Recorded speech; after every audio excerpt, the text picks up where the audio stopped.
Einen schönen guten Abend und herzlich willkommen zu diesem Abendprogramm des 5. Tages des Ur5anize Festivals. Wir sind, wie Sie schon gehört haben, jetzt in der Mitte des Festivals, das heißt, es gibt noch genügend Veranstaltungen, Sie brauchen keine Angst haben.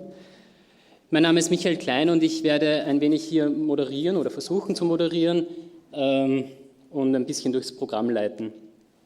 Zunächst aber möchte ich mich im Namen von DERIV und vom Ur5anize Festival hier ganz herzlich bedanken für die Einladung vom Architekturzentrum, dass wir hier wieder einen Abend verbringen dürfen, wie eben schon, wie gesagt, in den letzten Jahren auch. Und diese Veranstaltung hat sich eben fast schon zu einem Fixpunkt gemausert, und ich bin sehr, sehr froh, dass wieder so viele gekommen sind. Wohnen stellt für DERIV einen ganz zentralen Schwerpunkt dar, der ein wiederkehrender Schwerpunkt ist. Und das umfasst hier nicht nur den Bereich der Architektur des Wohnens, sondern auch lokale Nachbarschaften, das Verhältnis von Wohnraum und Alltag, Fragen von Wohnraumregulierung und Fragen der Regierung. Vor allem aber betrifft es den Zugang zu einem Recht von Wohnen. Im Kontext des diesjährigen Festivalthemas, also der Safe City, kommt dem Wohnen hier eine ganz, ganz besondere, weil sehr ambivalente Rolle zu. Denn kaum ein Bereich ist so stark von Sicherheitsdiskursen betroffen wie der Wohnraum. Also das reicht jetzt von sowas wie Sicherheitsmaßnahmen wie Brandschutzordnungen über sämtliche Formen der Kriminalitätsprävention, also der Erhöhung von Polizeipräsenz, bis hin zum Aufrüsten ihrer eigenen Eingangstüren mit Sicherheitsschlössern. Und unter dem Titel des heutigen Abends, Building Solidarity, betrifft diese Sicherheit im Wohnen aber noch etwas ganz was anderes, nämlich eine, wie wir meinen, soziale Sicherheit, die erst mit dem Zugang zum Wohnen ermöglicht wird. Und genau diese Sicherheit von Wohnen als einem existenziellen Grundrecht, diese Sicherheit kommt in der gegenwärtigen Krise, in der Entwicklung von Wohnungsmärkten, die kommt uns etwas abhanden. Mit einer Politik von Liberalisierung, Deregulierung, Austeritätsmaßnahmen sehen wir auch ein Auflösen bestehender, also oft wohlfahrtsstaatlicher Sicherheitsnetzwerke. Und als Gegenstrategien entwickeln sich in verschiedenen Städten Europas Initiativen und Projekte, die einerseits Kritik an diesen Entwicklungen artikulieren, auf der anderen Seite aber auch Alternativen dazu aufzeigen und diese Alternativen sukzessive verfolgen und in Architektur versuchen umzusetzen. Und in diesem Zusammenhang freue ich mich sehr, dass wir Leute aus 4 verschiedenen Projektzusammenhängen begrüßen dürfen. Und wir werden diesen heutigen Abend in Englisch halten müssen, weil, wie schon gesagt, einige Leute aus Belgrad hier sind, andere Leute aus Italien, aus Turin. Und das ist die Sprache, in der wir am einfachsten kommunizieren können. So this is probably the best moment to switch over to English, so that all of the panelists also can follow. As I just mentioned, this year's topic of the safe city does not only has a huge impact on housing, but safety and security do not only cover something like surveillance, control, or crime prevention. In our reading, the safe city also means something like a social safety. A safety which, under the current economic crisis and the politics of deregulation and austerity, has gone under threat to get lost. So a shift of housing from the idea of a social right into something like a commodity basically equals that loss.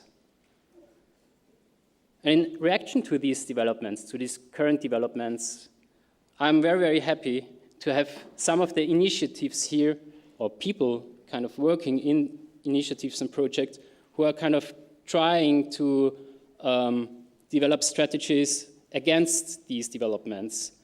And so I'm very happy to have here Markus Zilker as part of the Wohnprojekt Wien, Anna Čokić, Natasa Zugic, and Jelena Pejkovic from Belgrade, who are involved in a smarter building initiative, and Matteo Robiglio, who has been working with the Buena Vista social housing in Turin, and Alexander Hagner, who has been involved in the making of the Winzirast mittendrin. So what I would propose basically would be to have the first presentations now, so each of the presentations, and then we have a first round on the panel here, so as to save some time to have very, very soon a broad and open discussion, or your comments, your ideas, and I want to invite you all to take part in that discussion. There will be, I think, 2 microphones running through, and one microphone, but I really want to invite you all to take part in this discussion. So let me introduce the first speaker, who is Markus Zilker.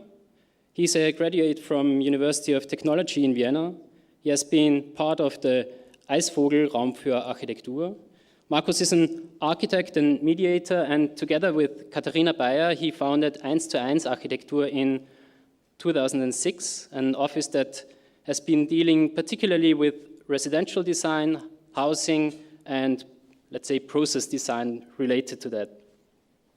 And since 2010, I think you have been involved in projects of the Initiative for Co-housing, and you're also one of the co-founders of the Wohnprojekt Wien, a project for about 100 people of different and various social backgrounds, ages, genders, all living together and working together, but I think it's better that you describe all that. So thank you for coming, Markus.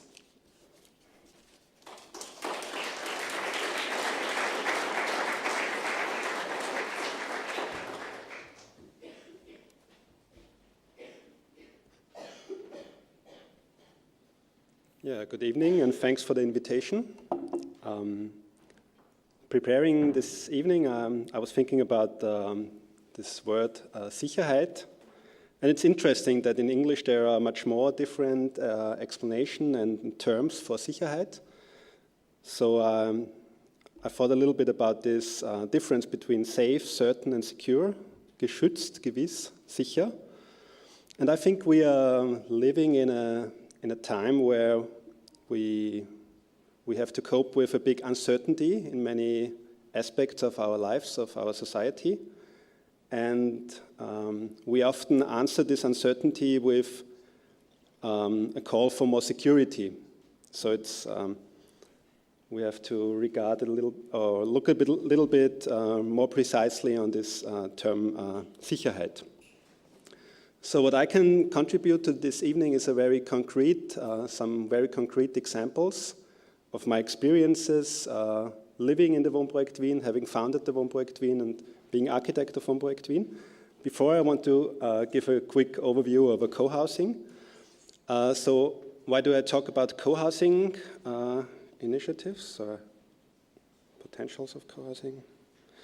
So I'm really convinced that co-housing initiatives can contribute to a city where people feel safe, feel secure, feel certain about their lives. Co-housing projects are projects that are initiated or co-initiated and created or co-created by the future users, and they have normally 2 major goals, building together and living together.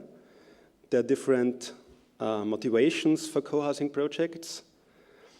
Often one of the motivation are social changes, new forms of living and working, elderly people, a different demographic situation, a wish for solidarity and also appreciation within a community, and also a solitude in the digital age, and a lack of classical family ties. And the consequences and individual wishes, they have a broad range, but only some of them. There's the wish for a possibility for rooms for community and self-organization. There's a big wish for affordable building and living through individual planning and sharing resources. And a choice of the social environment and to know one's neighbors, to have a living neighborhood. So yeah, that's the potentials, the main potentials for the users. active community life, neighborhood, the possibility to share space and resources, and the possibility to create your own living environment and your own neighborhood. The potential for society, to have a bigger overview, is that you found local or intensify local networks. People take over responsibility over their neighborhood, over their directly surrounding of their living surrounding. They have a high identification with the house and the surroundings, and more commitment to the neighborhood. So, as Michael already mentioned, I was a founding member of Wohnprojekt Wien about 5 years ago, and the Wohnprojekt Wien is situated on the Nordbahnhof Gelände in the 2nd district near Praterstern, and I will light some points, or I will talk about some points that came to my mind when I was thinking about security, safety, certainty in the Wohnprojekt. So it's 39 flats that are totally planned individually, about 700 square meters community space, so there's a community kitchen and event rooms, etc., and 450 square meter working space with offices and shops, etc.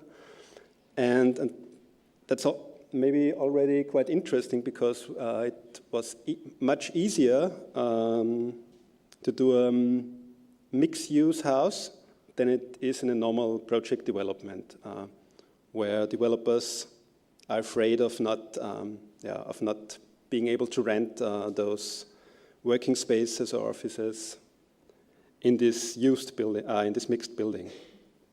So it's embedded in a new urban area, the Nordbahnhof Gelände, with a big park beside the Rudolf Wedner Park. And it has various community rooms. Here it's a small example of a sunken courtyard.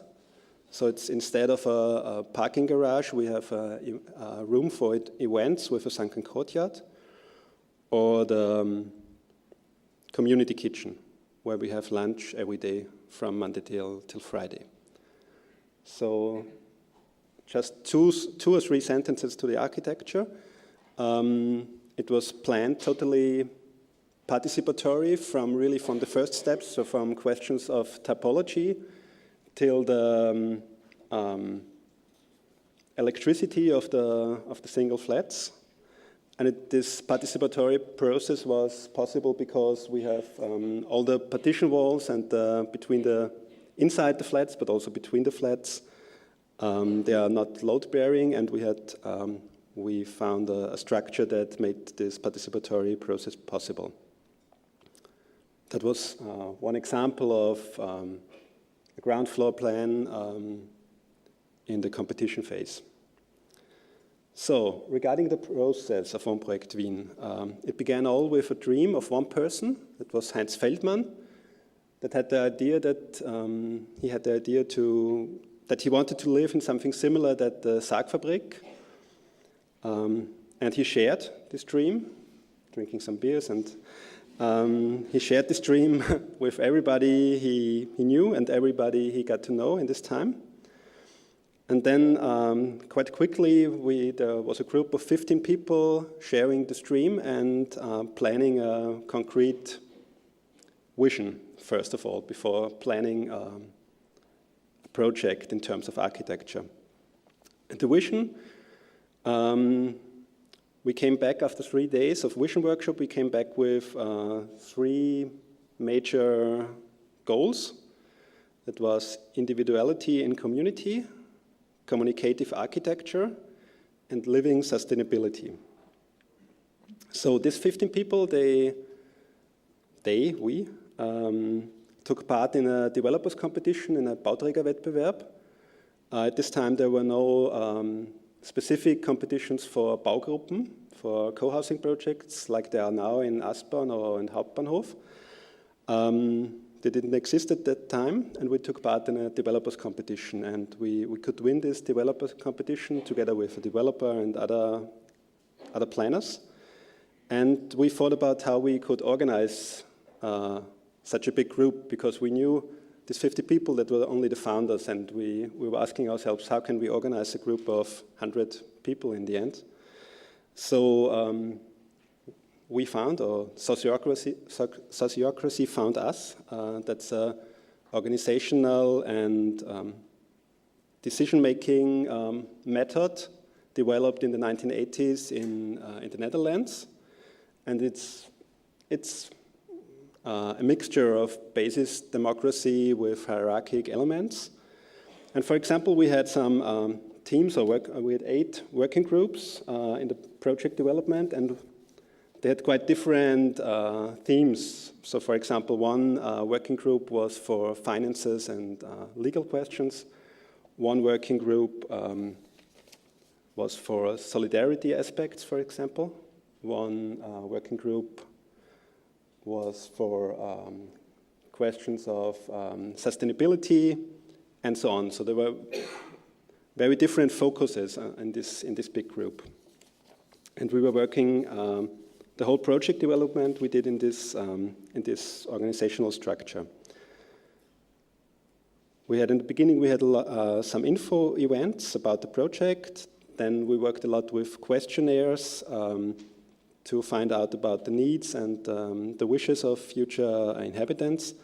And we had a lot of workshops with the whole group, with parts of the group, with individual people, for the development of the whole building, for the community spaces, and also the individual apartments. But what's really interesting for me is to look beyond architecture and share with you some thoughts, or some thoughts about safe, certain, secure, or safety, certainty, security in this house. So this everyday life in the Wohnprojekt Wien. And the first theme that came to my mind is about certainty. It was really stunning. I was really stunningly surprised when I found out that inside this group of 70 adults and a lot of kids, I really don't have to leave the house anymore. So whenever I have a question, I can ask somebody of my neighbors, and I will get every answer I want to find. That was really, I was really surprised about that. So I find every answer I'm looking for, I find in my direct neighborhood. And so that's an example. When you have any questions, there's somebody to help you, to show you how you can do that. And there are some side effects always. So you get some bonus feature. Somebody takes care of your kid while you are doing that. So to stay with this certainty, for me the biggest difference in living, I live there also, maybe I have not mentioned that, I live there and work in this house, and the biggest difference to the life before is the life with kids. So that has changed from one moment to the other. So when the kids entered the building, so I have 2 small boys. My small boys, they did not enter our flat, but they drove around in the corridor for half an hour before going to the flat the first time. So the kids, they use the whole building really normally, really from the first moment on. And yeah, sometimes they're accompanied by the parents. But it was quite interesting when I was looking for pictures in the Wohnprojekt with kids, that on most of the pictures, the kids are not with their parents, but with other adults. So they are helping, they're taking part in everyday life and work. They're caring about our Christmas, I don't know the word in English, Adventkranz. And that's a situation on Friday afternoon when, in front of the house there's this very relaxed, normal situation where adults and kids are together and living on the street. One component that makes this living on the street and this brings life to our ground floor is that we have a grocery store and coffee shop in in the ground floor on one corner of the building. And there are some people living in the house that have founded this grocery store and coffee shop together. So there's one young mother, one artist, one retired woman, one carpenter, an actor, a film cutter, a philosopher that run this grocery store and coffee shop together. And for them, it's also some kind of extended living room. So they often use it with their kids as some kind of living room. And it brings really life to the ground floor of our building and to the neighborhood and to the whole surrounding. And as one effect, I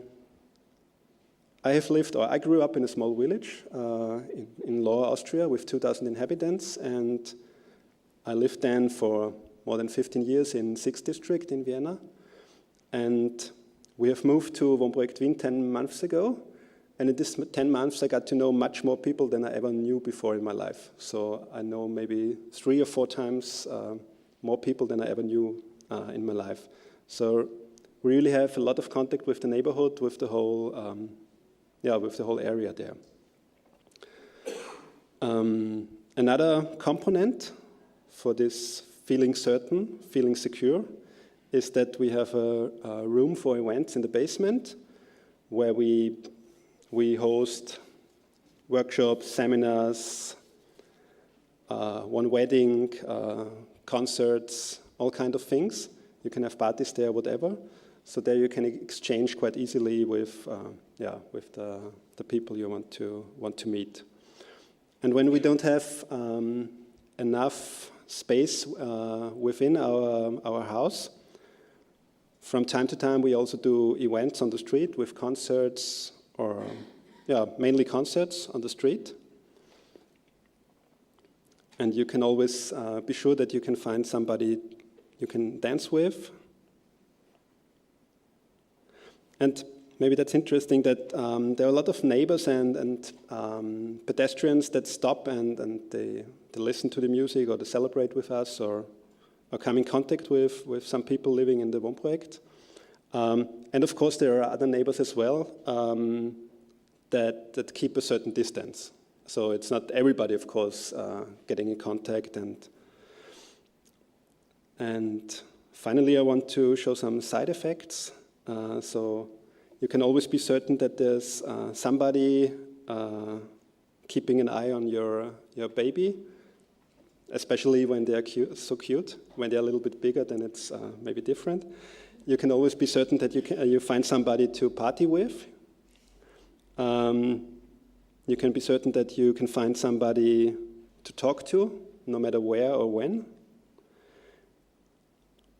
And the last 2 pictures, maybe that's a good example for me.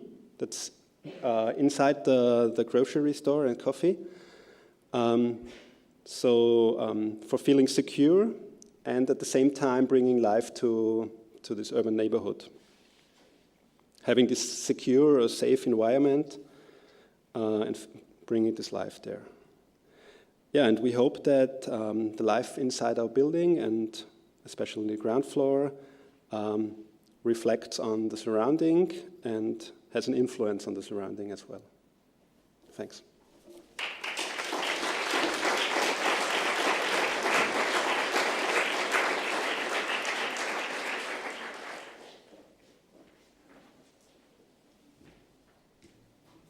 Yeah, thank you.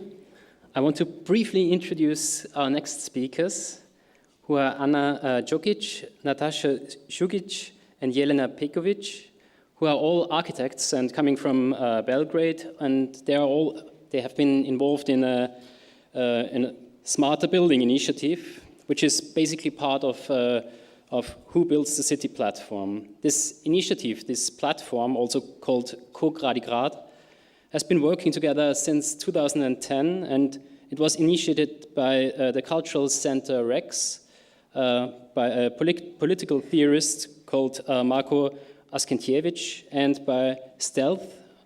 We have the 2 founding members here, who is Anna and Mark. And out of this co-Gradigrad evolved this smarter building initiative, which has been active, I think, since 2012, working as a collective to provide some strategies for affordable and more sustainable housing and to counter the existing model of housing in Belgrade. So thank you for coming here, and yeah.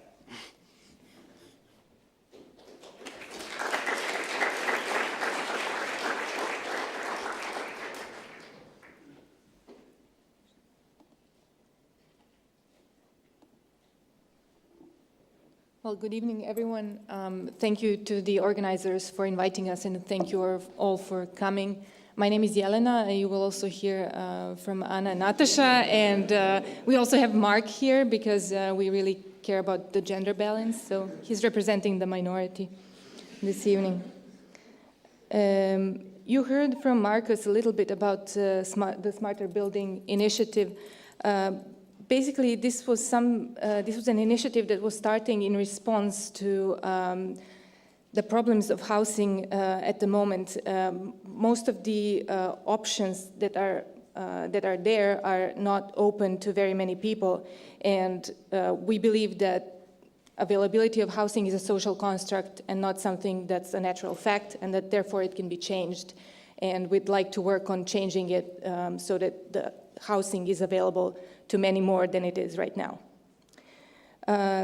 But just to give you a little bit of a context in which we work, in 1992, there was a law passed in Serbia through which housing could be privatized.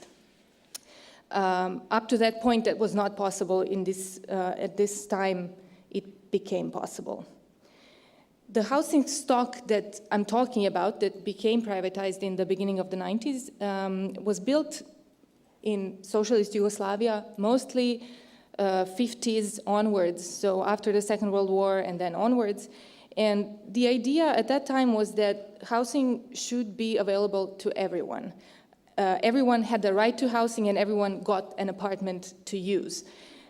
Housing didn't really have a commodity value because you couldn't trade it. You had an apartment to use, but you couldn't really sell it or speculate on it. But everyone did have one. And the way this worked is that people who worked in then state-owned businesses would get a small deduction from their salary, and these deductions got collected in the housing funds, and then the housing funds were used to build the actual housing through state. The state was in charge of this process. But then as the housing stock got privatized, you had this absurd situation where 97% of apartments all of a sudden changed hands, became private, were sold to private citizens for a very small amount of money, for at that time the order of a few hundred German marks. And so you had the state that had a lot of apartments, and in an instant you had a bunch of people who had their own apartments, a state that didn't have any more apartments, that didn't earn any money because they were sold cheaply, and basically no strategy on what to do next. But needs are needs. I mean, people still did need to get housing, and absurd things like this one happened. I mean, this is probably a symbol of how much people needed to live somewhere and how little support they had to come to realize this need. By the year of 97, it was estimated that, this article says, some 95,000 illegal or unauthorized housing units were built, but the unofficial estimates are more to the order of 200,000. And then in the beginning of the 2000s, the foreign banks entered the equation, and then a whole new mess of things happened. There was a boom of houses and apartment buildings that looked like that all over the city. They were mostly built by contractors who would turn around huge profits and sometimes not even register a business. what happened is that people were basically financing the building of these apartments, but not through institutions, not through bank loans.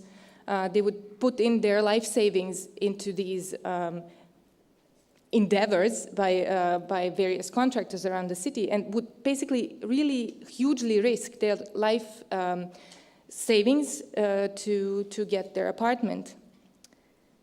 And what happened is that sometimes the same apartments got sold 2 or 3 times. So this picture actually shows an association of people who were deceived in this way. It's called 1,000 Deceived.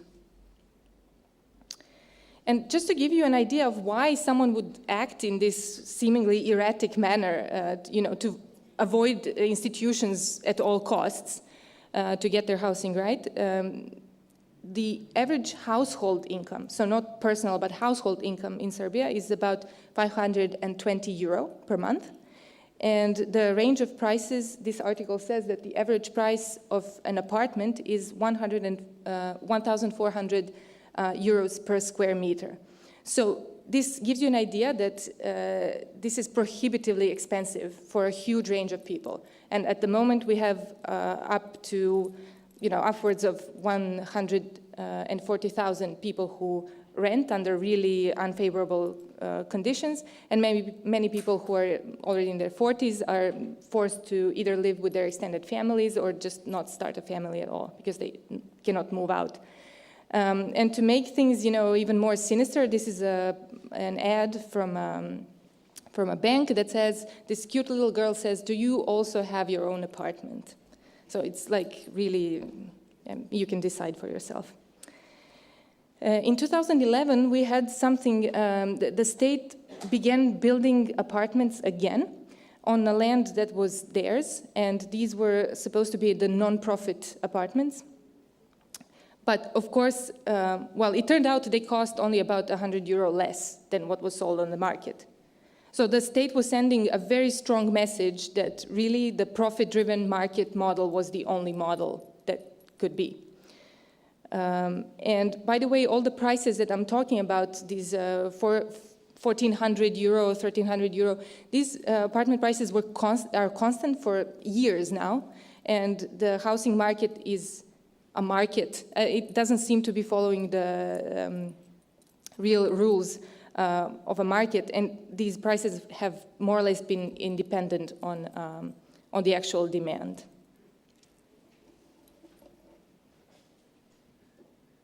So Jelena pictured so far what is the situation, and so now we'll explain a little bit who are we and how did we start. So in 2010, as we heard in the beginning, we formed a platform which is called Who Builds the City, and the first idea of this platform was basically to actually really ask all of us together who is actually doing all this stuff. Then in 2011, we got engaged with a number of citizens' initiatives trying to tackle different aspects of the city, but by the end of 2012, we actually realized that there is one really important issue, and that is housing, and that none of these citizens' initiatives were doing that. So we decided within the platform to start up an initiative ourselves to open up this housing deadlock and to address these issues that neither, as we could see, neither the market nor the public institutions could address, and therefore we formed the Smarter Building Project. And it started all with this announcement, or this was the start actually of an announcement of an open call for people to join us. And it said, are you interested in building a decent apartment somewhere in Belgrade at 300, 400, 500 euro per square meter without getting yourselves into debt and unpayable loans, living in impossible conditions, or waiting for your relatives to move to the countryside or to heaven? Impossible. So the initiative actually started with the premise that the mentioned prices, which we write here, are the only realistic ones for majority of citizens of Belgrade. So is it at all really possible to make something with that?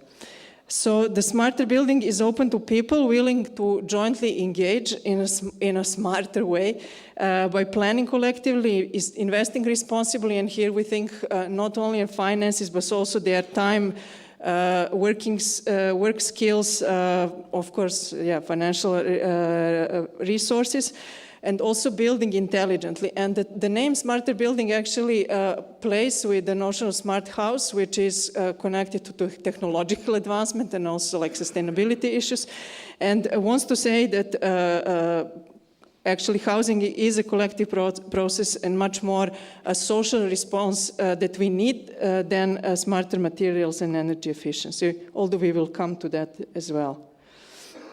Following the smarter building start, there were a couple of articles in local media that confirmed the urgency of the issue that we started to tackle, but also really pointed to the widespread disbelief in any alternative solution. So for instance, this article's title is "Congratulations to those who thought of this, how to get to 5 times cheaper apartments." So some sort of sensationalist like view on the fact and actually saying, well, guys, nice idea, but basically it's not possible.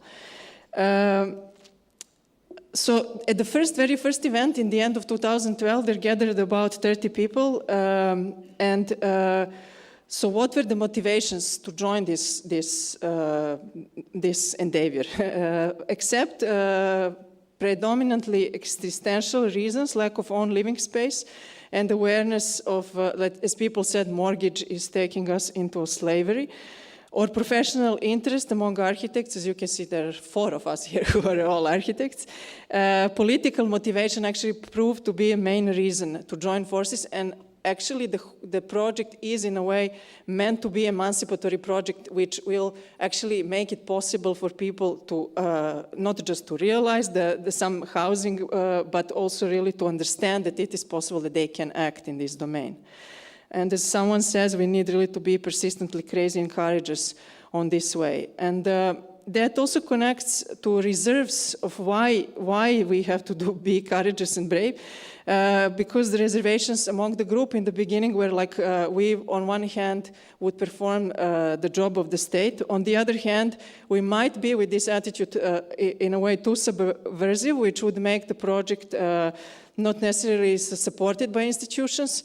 But on the other hand, which is maybe even more dangerous, is that in some way we are entering with the real estate speculators' domain, which are not the nicest people you would like to meet. So the project started from the format of working tables to discuss, self-organize, and potentially even construct a prototype of a collective housing solution that can serve as an example. And the model we are building excludes profit making, includes what is very important, wide variety of participants, and wants to connect to cooperative organization which exists historically speaking for about 100 years in Serbia, but has been really taking off the track in the last 20 years. So it got actually into sort of a business model. Through a number of meetings and with permanent support from political theoreticians and legal experts, the Smarter Building Group started to dissect the price construct, explore forms of direct democratic decision-making and governing common initiatives, and outline legal side for a collectively run organizational model, or imagine possibility for equality in the society based in inequality. And I will now give a word to Natasa, who is going to tell you what happened then. Yes, hello. So then last December, Belgrade, one of Belgrade municipalities called Savski Venac announced architectural competition around modular, intelligent, low-cost and do-it-yourself housing. And the Smarter Building team decided to answer their call and make an entry to the competition. We thought it would be a good chance to test our concept. We started from calculating an affordable price. As Jelena mentioned before, the average income of a household is about 520 euros. And according to the statistics, 15% of that amount, which is about 80 euro, is used for apartment and utilities. So we were wondering, could we build an apartment for that amount, including the monthly utility costs? This brought us to introduce high energy efficiency housing. We thought by achieving passive house standards inhabitants could invest their budget into construction rather than their future energy bill. In this way, the construction price could be brought down to 322 euro per square meters, which is affordable even for Serbian standard. We sketched out a profile of potential residents. 45% would make monthly payments over a 30-year period. 20% would pay through their labor. Another 20% would be able to buy immediately. 10% would benefit from social rental, which would be set up by the cooperative. And 5% would be social housing financed by the city or the state. So we wanted to have a variety in the structure. And we believe that the best way to do so is to create a cooperative that can act as a developer for a collective of individuals, bringing together people of different financial positions and provide finance options for its members. In Serbia, there was a more than 100-year-old tradition of housing cooperatives, which is called Stambena Zadruga, but in the last decades, it just operates under the same market conditions. The cooperative will develop and own the apartments, while cooperative members buy their share either by making a one-time payment or paying monthly contributions over a period of up to 30 years. Also, there is a possibility to invest through labor. For instance, 1 month of work equals 1 square meter. The system of construction is based on do-it-ourselves production of the main constructive elements. Those elements are carrying wall panels filled with straw bales, and this was inspired by the existing mod cell and biosip technologies. The production unit is made and managed by the inhabitants as a non-profit company, with a long-term aim to become financially sustainable while providing the technology as an open source concept.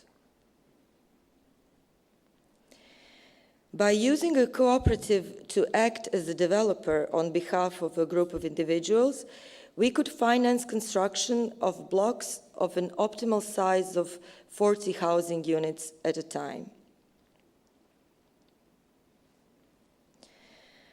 Overlap of individual and common spaces and uses allows for a minimal size of individual apartments. So the apartments were sized by the national minimum standard of about 15 square meters per person, and that is complemented by collective spaces of about 250 square meters per 40 units, which are to be made through additional 10% investments per apartment. Within the building, these common spaces are living room, guest room, laundry, which is about 100 square meters, and outside the building, we have detached facilities, including for example, social center, community-run restaurant, or educational unit, which is another 150 square meters. Within the competition, we envision a settlement for about 200 inhabitants, with a number of common and public programs to be built in this way on the given site.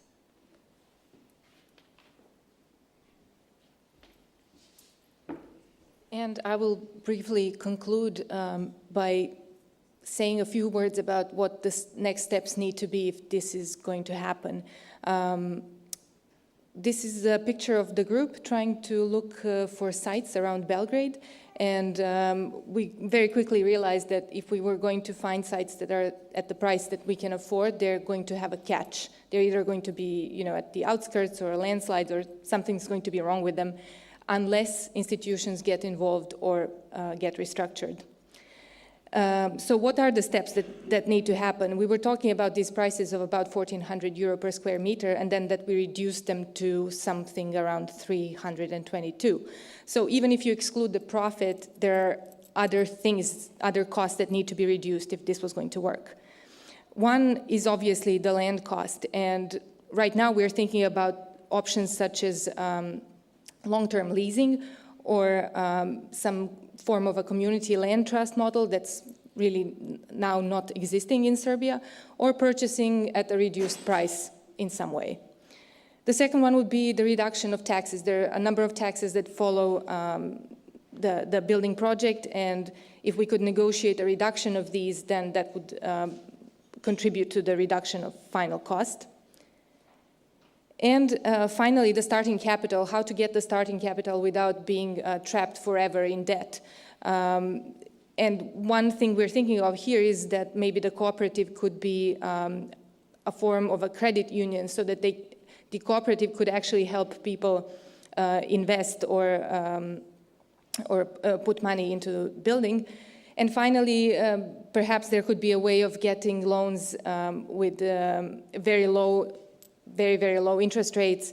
For example, public authorities in Serbia have access to these kind of loans. Just a small side note, the initiative, we are talking about building more affordable apartments and how to get there. And then just a couple of months ago, this article came out with our Prime Minister announcing an initiative for building about 50 to 100,000 affordable housing units on state-owned land, but constructed by a foreign developer, because he feels like foreign developers are the only people who can really make this happen. So the question is, why?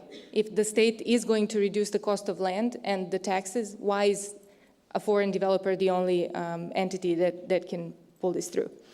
Finally, with another picture of the group looking at potential sites, I'd like to thank you for your attention. We're very excited to be here and hear about other initiatives and other people who are working with this renewed interest in affordable housing, and we are very happy to hear about experiences, good and bad, that can help us actually make this happen. Thank you.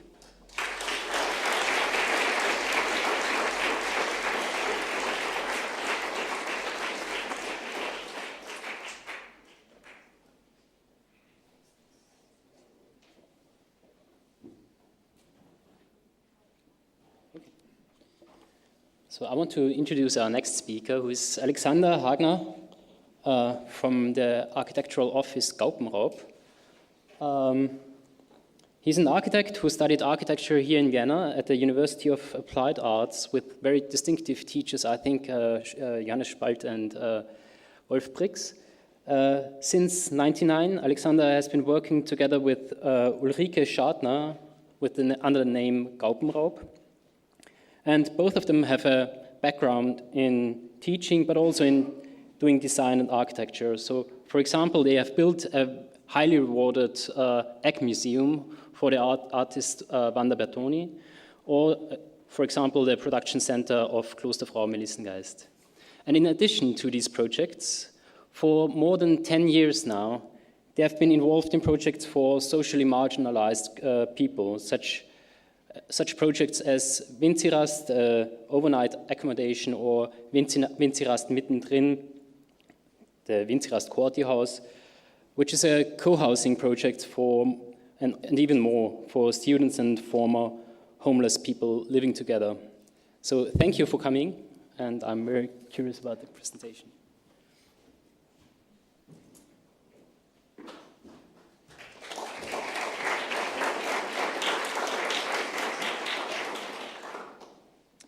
Yeah, good evening, and thank you very much for invitation. I like to be at Urbanize. I want to introduce the rest of my group.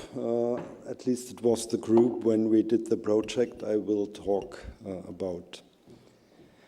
Ulrike, she can't be here. She's my partner. She was already mentioned. And Michaela left. She was the one who did Winzirast mittendrin. And then 2 students, former students, they helped us a lot. And Anja in the middle, she saved the office during this time.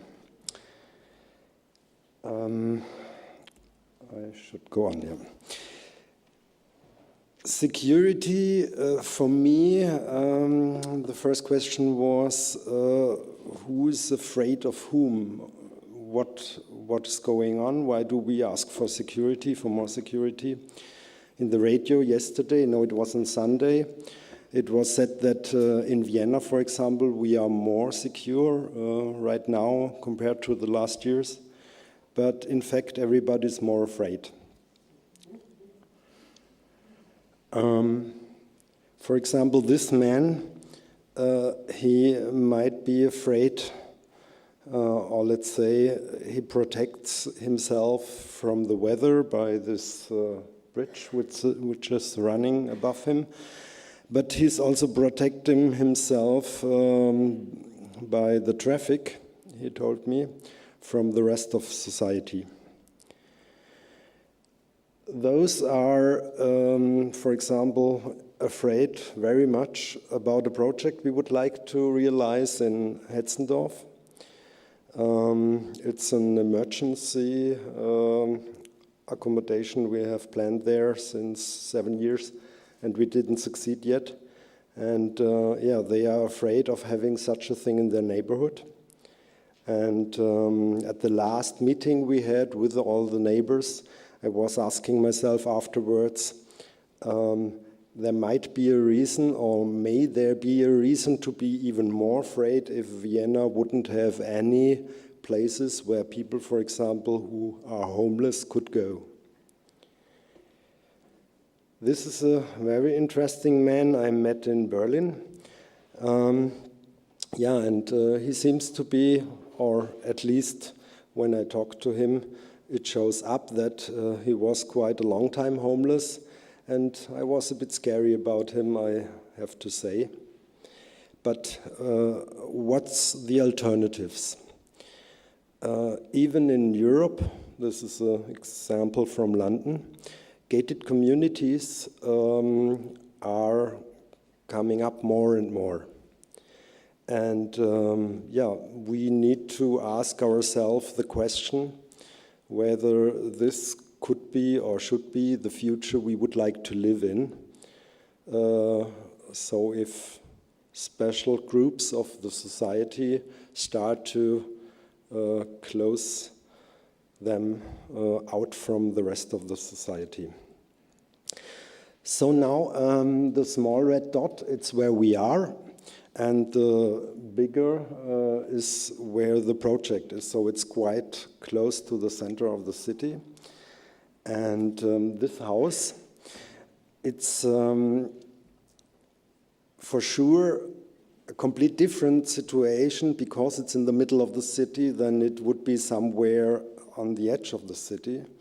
You were mentioning that you were looking for a cheap place somewhere, places something must be wrong with.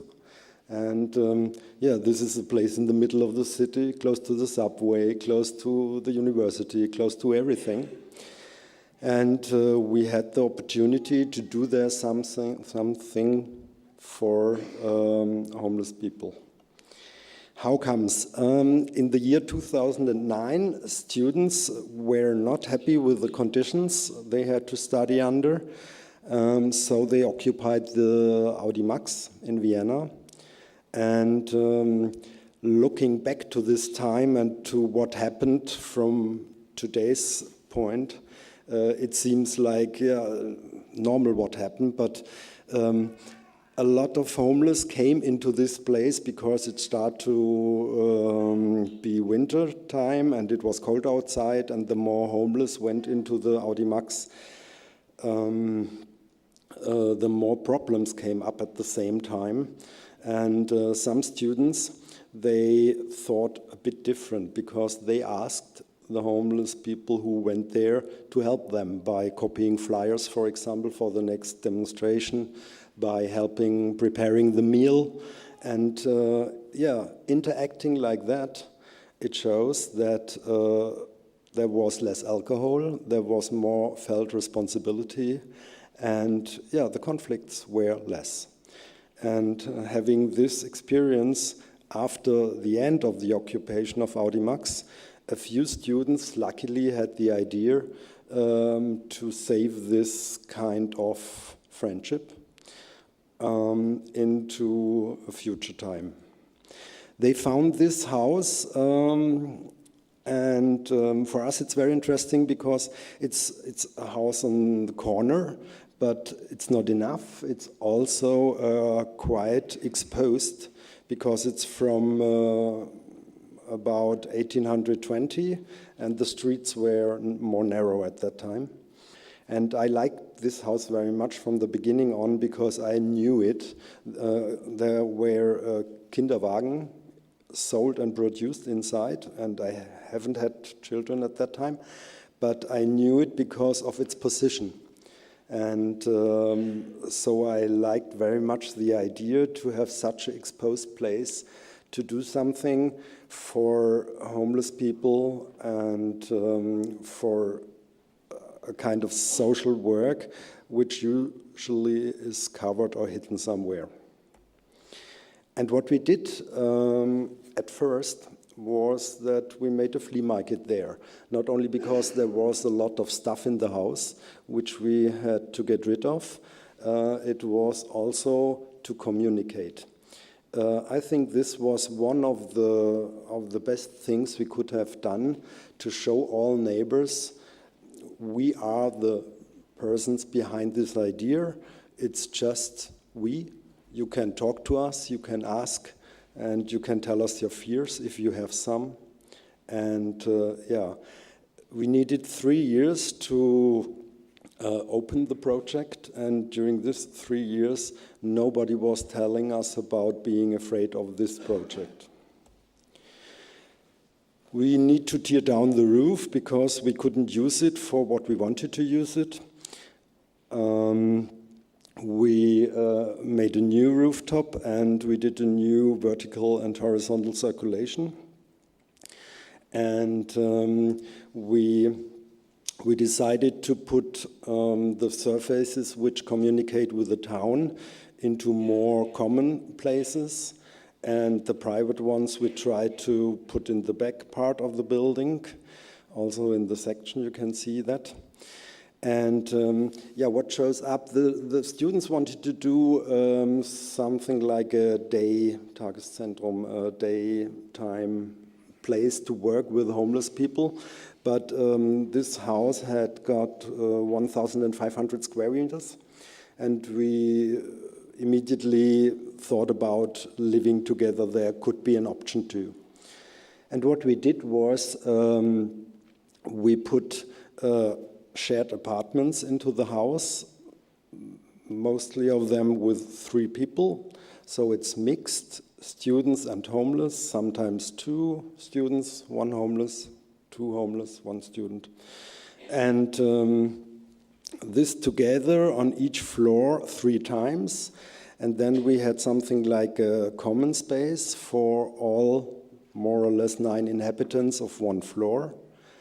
And yeah, this was the idea we wanted to do there. But we had to convince a few people to do it like that. And for me, it was the first time. We are working since 2002 on projects for homeless people.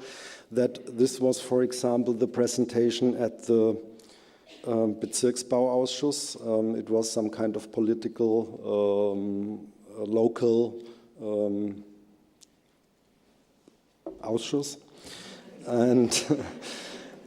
And there were all parties, even the very right ones, yeah, and we couldn't figure out, we didn't know the people personally, and we couldn't figure out who belongs to which party, and this was the first time. And we thought afterwards, it's quite clear, because by this mixture, students and homeless, no one could tell us anything about fear, because if students are willing to share the small kitchen and the toilet, the bathroom and so on with a former homeless guy, So there is no possibility, even for a very right politician guy, to tell us something about fear or being afraid of something. This was what we planned, and this was how it looked when we came. There was in the 50s a series which doesn't have run that much. But luckily we had people from the overnight accommodation in the 12th district, and they helped us from the beginning on to clean up the place before the constructing company came to do the main part. But afterwards we had again a lot of volunteers, also inhabitants who would like to go there to help us to complete the building. Also, we had some of the sponsors during the building period who wanted to look what we made out of their money. This is a kindergarten group from my younger son. They donated all their money from the Christmas market into this project. We had cooperations with students because it was a project for students. So we tried, for example, from the Boku, Lili Lichka had a project for the outdoor space for us. Yeah, and that was finally the result. This is how it's the yard we did. This is a very, very important place in this place because this is for us the link, the connection between the rest of the city and the social project. You know, most or all social projects I know there is a clear borderline between the project and society, and we didn't like that. We wanted to have people inside there, even if they are not interested in being somehow social engaged, just to go there to drink a cup of coffee and to leave again. So for us, architecture and design, it was a very, very important tool to help people to like this project, to take part in it, more active or less. It was opened last year in May, and it was 3 years. As I mentioned, the other project, it's this one. We are working now since 7 years. We got a permission this year, but those neighbors, they are still afraid, and they made an Einspruch. Yeah. So we are still waiting for that. This is my final. I think if we are going to lose contact in society in the vertical direction, I'm really afraid of our future. Thank you.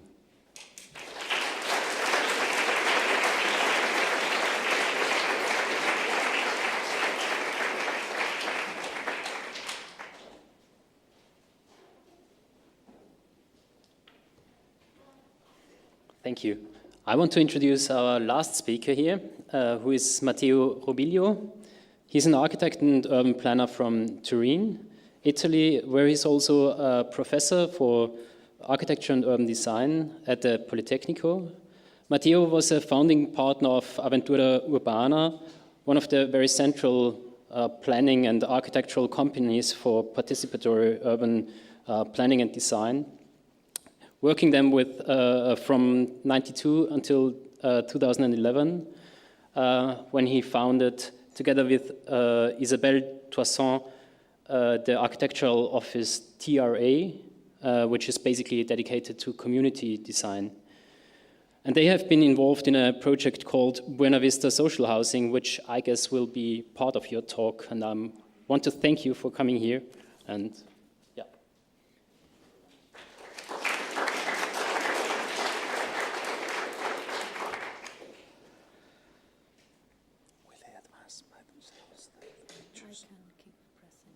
Or I can do that. I can do that also.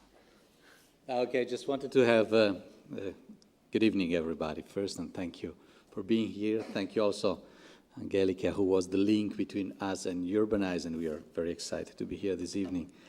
And the story I will tell you has a lot to do with the keywords that were been already on the table, and especially with certainty and safety, because in Buena Vista is an attempt to answer to the uncertainty of people working in the third sector's cooperatives in Torino. So our client, in this case, was neither public nor private, was an umbrella organization which is called social clubs that links together all the cooperatives acting in the third sector. So basically people that come out from a very difficult situation, people coming out of drug abuse or coming out of jail or long-term unemployment, which are members of cooperatives and are helped by the cooperatives in their whole daily life. And the diagnosis, we've been working for a long time with these people. For instance, we've been building their headquarters and their working place. But then the diagnosis as the crisis went deep from 2008 on was that housing was the most dangerous issue for these people. So they were getting back either to poverty or to illegal behavior or back to drug use because of the difficulty of acceding to the housing market. You can easily imagine a couple of workers. There are many families that in which both parents are workers of the third sector. Their average revenue floats around 1,000 net euros per month, which makes a couple relatively resilient on the housing market because you can afford a flat that might cost you 700 euros per month. If you have 2,000 euros of net income, you can no longer when you divorce, you can no longer when somebody loses his job. So the social club wanted to address this huge uncertainty problem that was putting in danger the possibility of having a normal life and to make projects on your life, so to make life that can look for you safe and certain in years to come. This is the first uncertainty. The second, which is more unusual, was the uncertainty of a client of ours, a foundation which is managing the post-Olympic venues. Turin was hosting city of the 2006 Winter Games. And of course, as it often happens, these games leave an enormous amount of built stuff in the city, which is too large simply for the city. And this is something we should think about, and I think that cities like Basel that refuse to have the games are very wise cities, because it's a good party, but then you have to clean up, and sometimes it's a mess. But this foundation, which is run by a very clever lady, she wanted to put this capital into social use, because she said at the beginning this was all public money, so this should go back, should not be privatized, should go back to the public use. And she realized that there was no possible value for the residential assets of this foundation, because the market was so low that basically she had to undersell to private which were not that eager to buy them, to undersell an originally public generated wealth. And so she decided not to sell this built stuff, which was the original mission assigned to her by the city, but to put it into permanent rent. And she was looking for users. And we have just made the link as architects between somebody having an empty place, an underused place, and somebody needing a cheap access to a fundamental thing like the house. So the uncertainty about how much is the value of my real estate property, and the uncertainty about what will be my daily life in years to come. And this brought to the start in 2012 of this contract. So the social club rented from this foundation, this building, with a contract over 10 plus 10 years. This contract is long enough to make works, to make maintenance, to refurbish the building, and is short enough for the foundation to have a window over 10 years and then 20 years to look back at its own heritage and see whether it can be used in other forms and put into value in some more speculative forms. So this is the pact, 10 more 10. And what we did was a kind of instant project. The building has been abandoned. It was somehow maintained in a relatively good state. So we had to reorganize. Where is my presentation? It's over. Okay, I go back. I just wanted to have the images in your eyes and not to to beam them as in a normal, usual PowerPoint. So what we made is we took the first two buildings of this real estate property is in total 4,200 square meters, and we organized a very mixed program that was answering to all the needs of this very broad community. Social club, I didn't say it, brings together about 3,500 families of workers.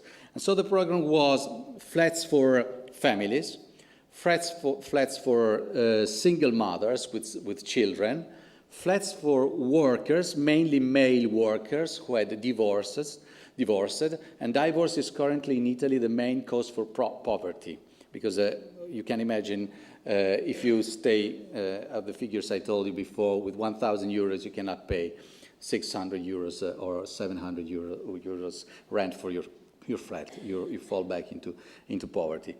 So there were flats for people who sharing big flats, flats for single families, so normal flats. There were co-working units. And then we made also some flats for students. I'm glad that students enter in the mix again, because we wanted to have somebody who could pay higher rents and so lower the rents for the others. Students are we took students from the Politecnico and from the Business Administration School, international students who pay for the private tuition at our university. So they have generous grants from the institution sending them to Torino that include for them also housing, and they can afford it. And then we have co-working space and, of course, much shared space. We have a clubhouse, a last-minute shop. We have a roof garden with vegetables and fruits.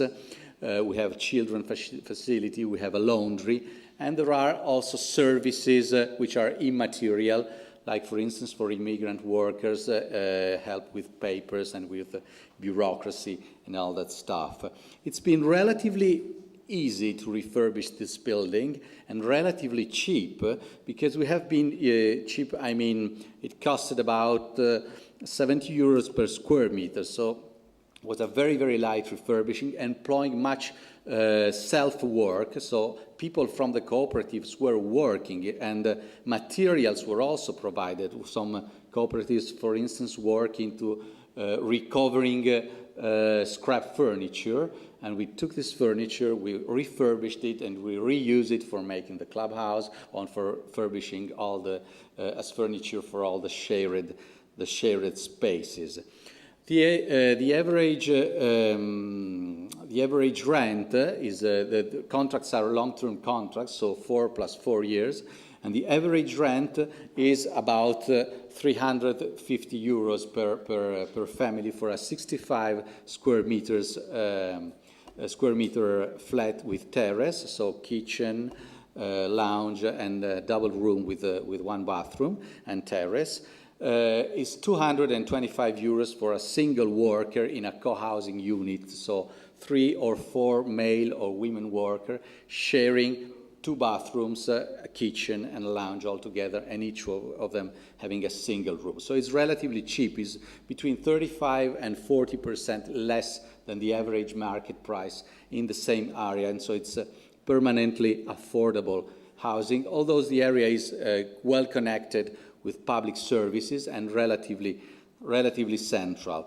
What makes this possible is, of course, the possibility of a very low indebtment. We get a loan from the Ethical Bank network, and we get a small grant from a charity from Foundation of Torino, the Compagnia di San Paolo, which decided to sustain this project. But the main key factor, in our opinion, success factor, was making it very fast, very cheap, and using the skills of the cooperatives to keep prices very, very low, much lower than the market prices we usually apply in construction and in refurbishing. What happened? Well, the end of the story is this slide gives an idea of the mix of the different units. The violet are co-housing unit, the orange ones are the family units, and then you have in green the co-working spaces and shared spaces. I forgot to mention that there is also very special social cases that became part in the picture, because the social club was feeling that there was, although the people living were already people who needed solidarity, they could also be able of providing solidarity. So we decided that 6 flats would have been managed by a cooperative that is helping people coming from psychiatric treatment, so from psychiatric hospital, to learn back how to live alone again. And 2 flats are reserved for the city of Torino for emergency social cases. So usually is women having a violence problem that need to be taken away from their original household and put in safety into this community. So the community is able of hosting also people who are more in difficult for other reasons than economic reason.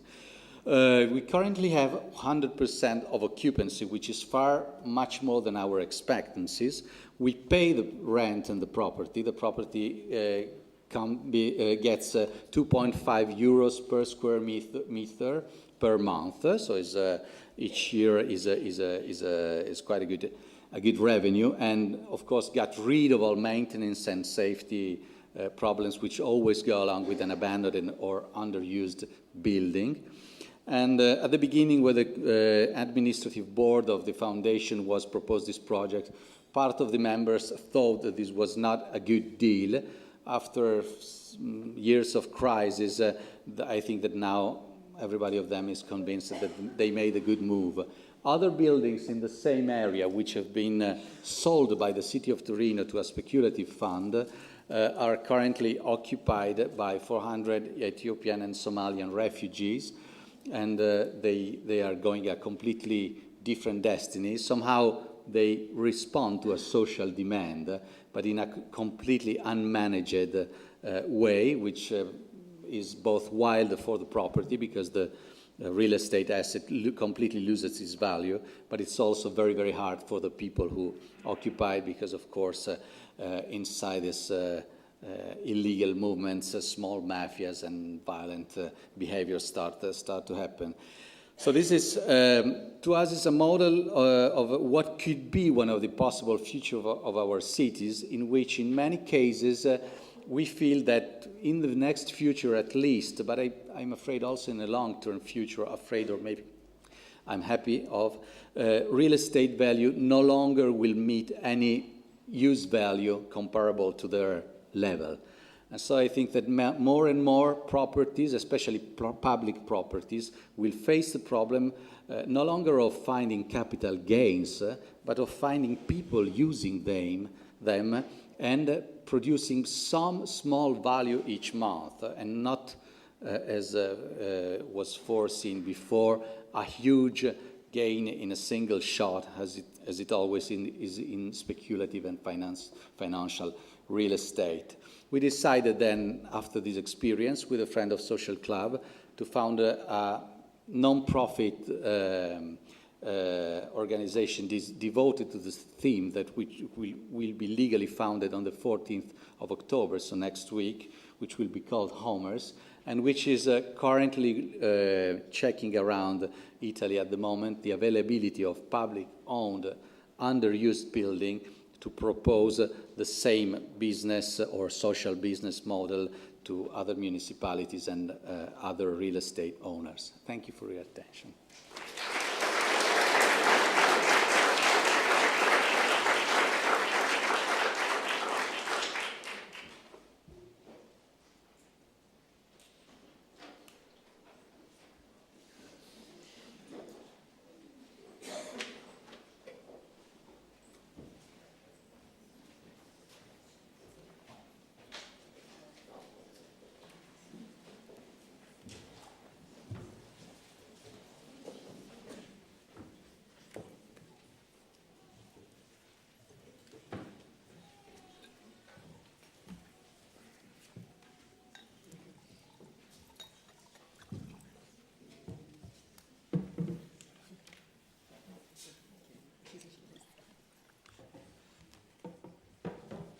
So what I basically, do you understand me?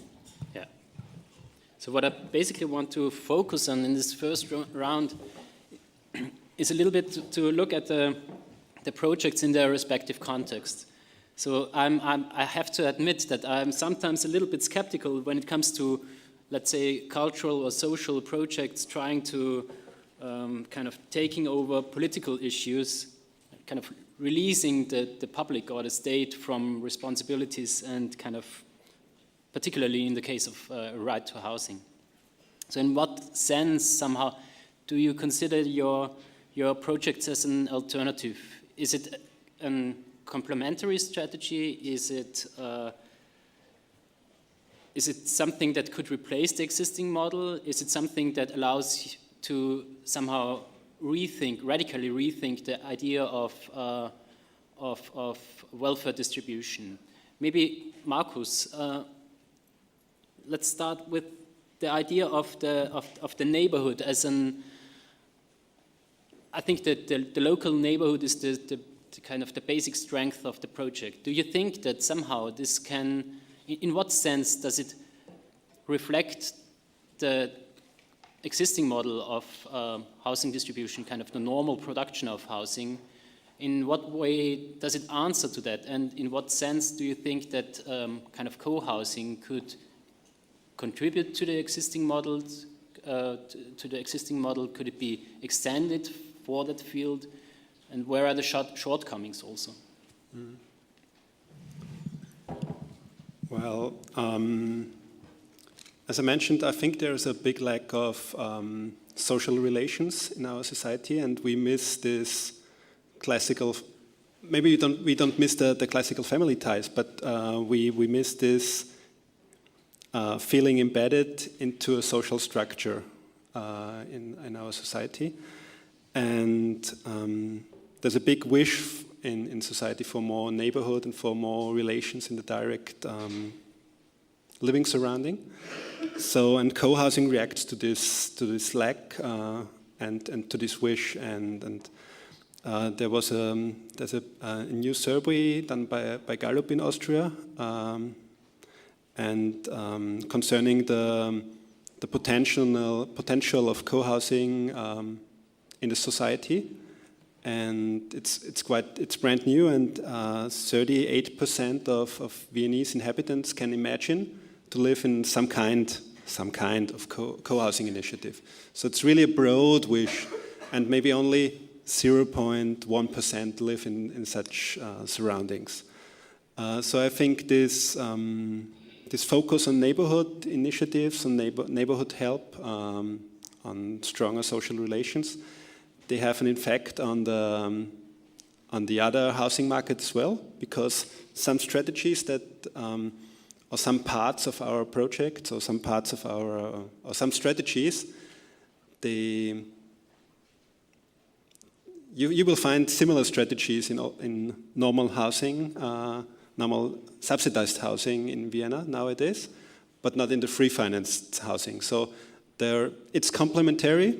I regard it complementary to the big market segments, but at the same time, the borders, they are not so strict. Some elements, they are mixed in other programs as well, like a moderated community building process, for example. It's quite standard since 3 or 4 years in subsidized housing in Vienna, which is not the same, but yeah, it's mixing a little bit the different markets. Mm-hmm. Matteo, how would you say, in a way, how does the idea of the project, in a way, reflect upon the existing form of housing distribution in Torino? Is this model extendable not only in the sense that you can repeat it in another city, but also kind of to think it as a model that could be used as a kind of a way of distributing affordable housing on a broader scale? Well, the answer is yes, of course. But I think we should take seriously the first part of your statement, which is, are we not taking the place of state? So that's a question, basically. Yeah, that's a question. That's a question, and of course, is a difficult question. But we must not forget that the critics about the role of state in public housing are much older than the welfare crisis. So basically, the criticism about the result of the direct intervention of state or trade unions in the housing provision can go back to the 20s and to the anarchist movement. For instance, Colin Ward in the 60s was criticizing public housing, not because of its economic features, but of the failure of treating individual diversity in dreams, in option, and taking away people their autonomy. So we should not forget, as now we have the state retreating from social housing for economical reason, that this might also be a good chance somehow, because the state still owns a lot of land and still owns a lot of financial leverages that can make housing possible in other ways without having the old mistakes again, standardization, oblivion of individual needs, lack of real cooperation. For instance, the Italian system was usually made of 3 pillars. One is free market, one is state, and the third is white or red, let's say, cooperatives. But cooperatives more and more grew into something very similar to our bureaucratic apparatus, in which what used to be, at the beginning of the last century, a people cooperating, really people making co-housing, became into something with maybe 15,000 or 30,000 people, in which there is not much difference in receiving your flat from such a cooperative or from the state or buying it on the market. I will know that you're my neighborhood when I see you for the first time in the staircase. So I think this is a good chance not only to answer a social demand, but also to not to go back to the old mistakes that made us part from that model. But is there then something like a limit to the cooperative, kind of the size of the cooperative? Would you say that it cannot grow beyond, I don't know, like 5 houses or 10 houses? Is there a critical Well, I'd say that it's like grooming in gorillas, about 50 people, maybe 50 houses. I cannot imagine much bigger groups. Or, of course, you can make 50 plus 50 plus 50 plus 50, something like that. Financially, you could be much bigger. I mean, financially, as you mentioned before. The actual relation, I think, should be between 10 and something around 50. Buena Vista is 43 flats, is about 100 people, more or less. Yeah. Well, for example, in Berlin, they're trying a cooperative with 1,000 members in Möckenkiez. It will be 400 flats, and they have some problems. They face some big problems, but they try to do a really big real cooperative project at the moment. So maybe it's not the border, it's not 50. No, but I mean, I know Möckenkiez, but then there are buildings, and it's managed generally, but then buildings are different one from the other, so there's not one single block for 1,000 families, or more neighborhood. It's fairly... I'm not talking about architecture, I'm talking about the cooperative itself. How is the project and how is the organization and the society developed? Mm-hmm. And they're trying a really big project. Kind of redistributing within one company or one cooperative. Within one cooperative, within different buildings. So maybe, Alex, what struck me when I first saw the Winzirast was basically that it showed somehow it indicated a gap between official social housing and, let's say, something that would be called emergency accommodation. So basically, apart from having kind of this architectural building, you showed that there is something like a gap between kind of shelter and something like the existing social housing as we have it in Vienna, as a kind of a redistributive model that particularly targets at middle class. So in what sense do you see the Winzirast mittendrin in relation to the existing model of social housing in Vienna? We do have something like a penthouse on top, as I showed. And we were asked quite often, did you really do this for students or homeless? And there we have another question, and it's a question who has earned which kind of living. And I think, this is quite a lot thing to discuss, quite a big thing. We don't believe that you could classify who earns which way of living, of course. But it's a very personal Erfahrung, I missed so many words, experience. In Vienna, it's a place called Gruft, and it's emergency accommodation, overnight place underneath the church. And it's in the middle of Vienna too, so quite comparable. And when I started in 2002, I told myself I go there to look how people are living there. And I didn't succeed in stepping through this door. Few steps down, and this kind of barrier I couldn't go through. And then I had to take a lot of self-empowerment and went around the church, and the second time I succeeded, but I felt very bad. Like a voyeur, like not a part of this part of life.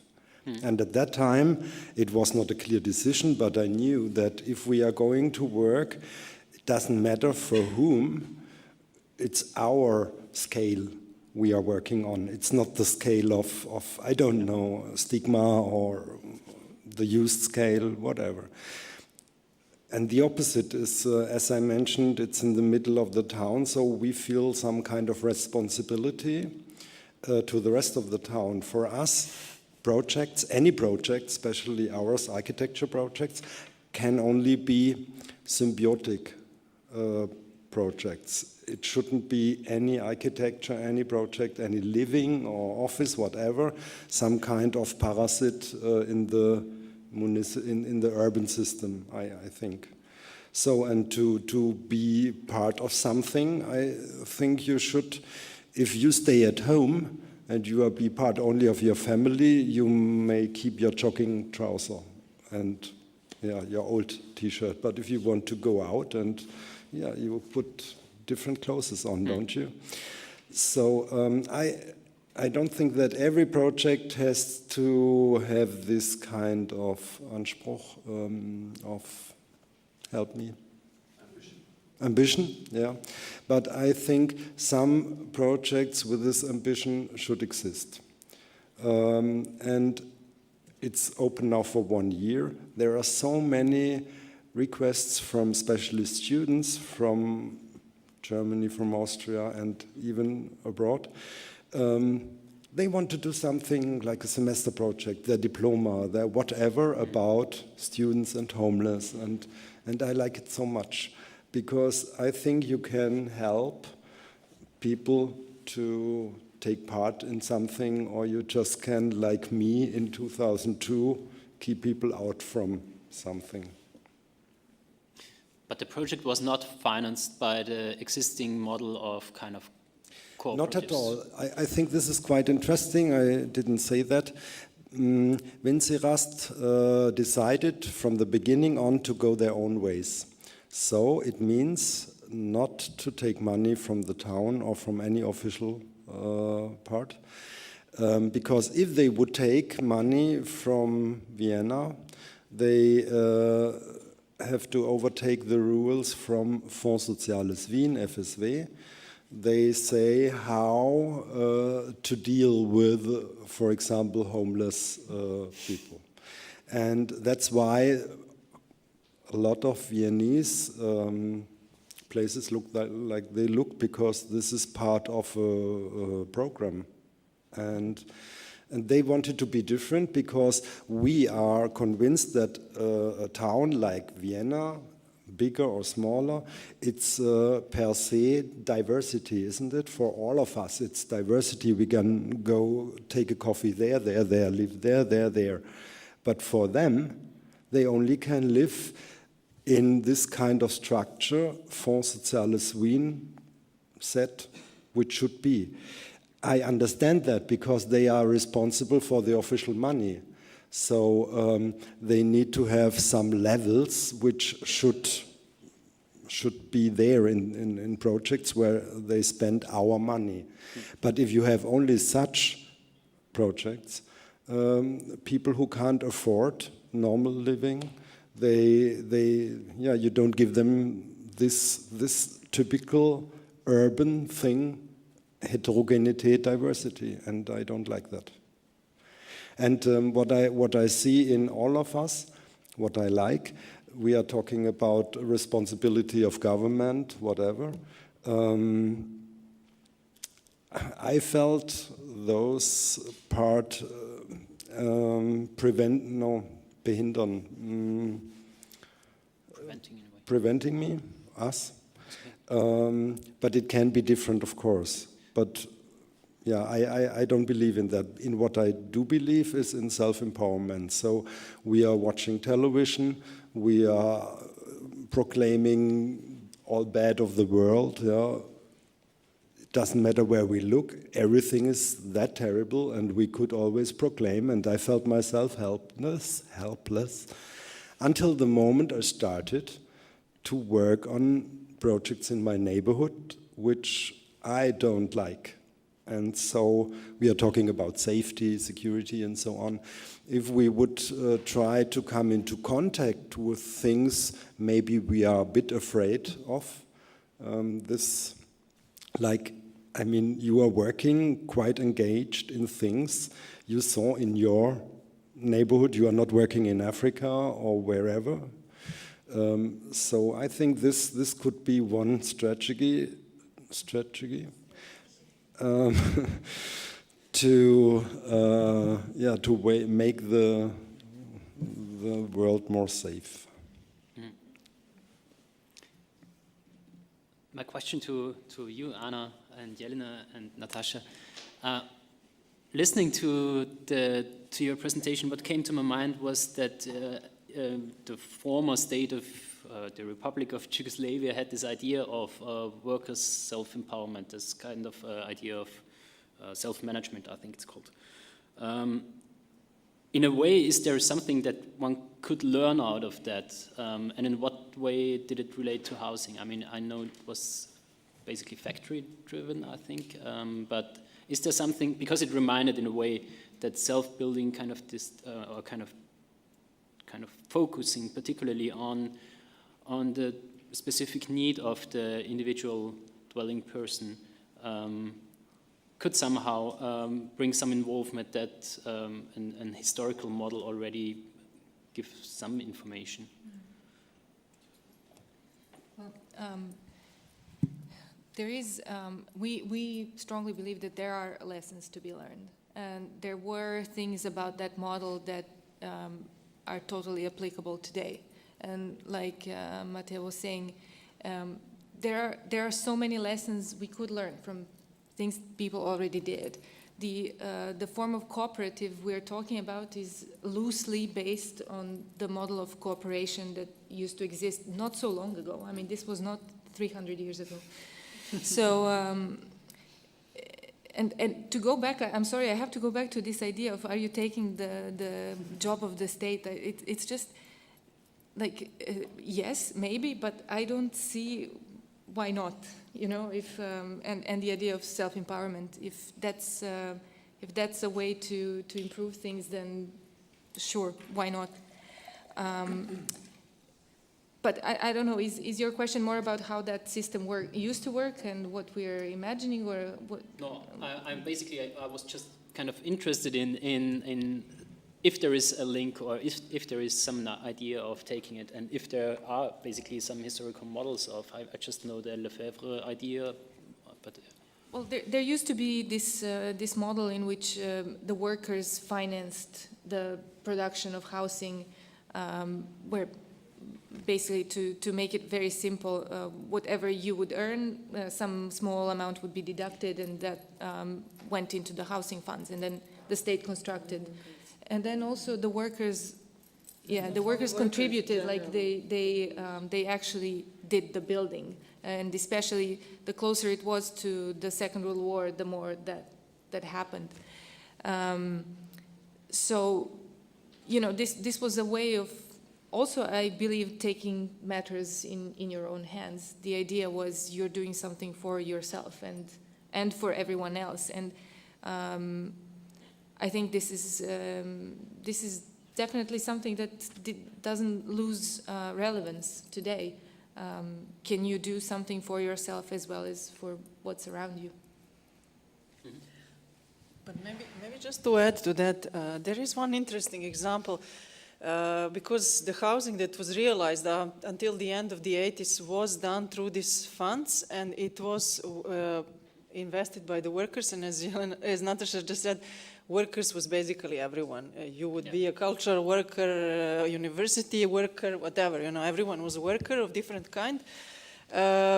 But in that system, it was not possible to create smaller communities which would be more independent. So there was, for instance, one attempt somewhere in the mid-80s by a group of urban planners from one relatively independent organization who tried really to work with workers of one particular factory called Minel in Belgrade.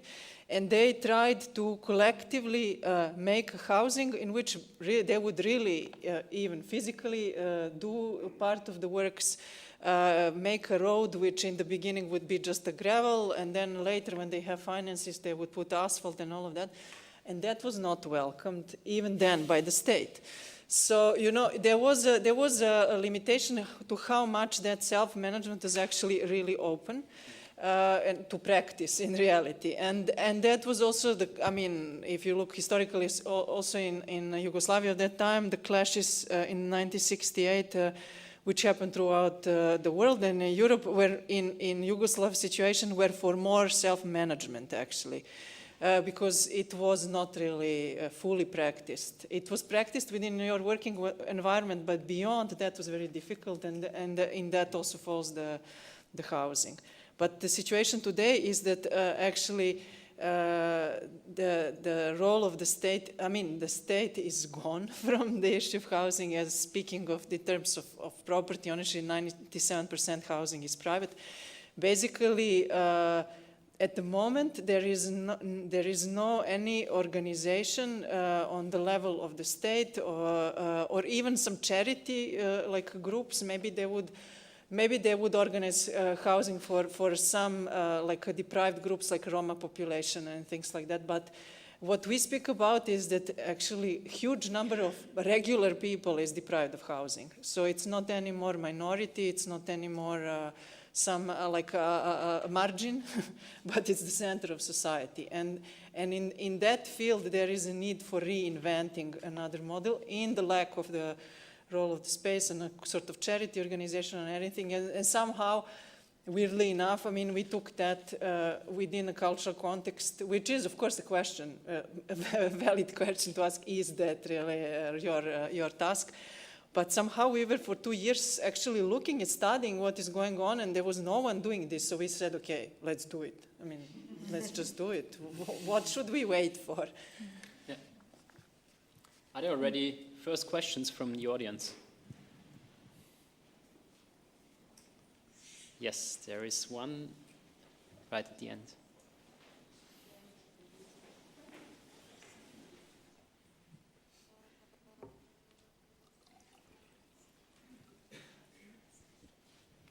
Thank you much.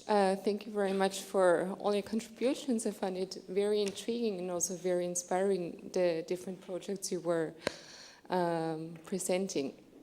I'm a political theorist. I'm very interested in the question Michael was asking.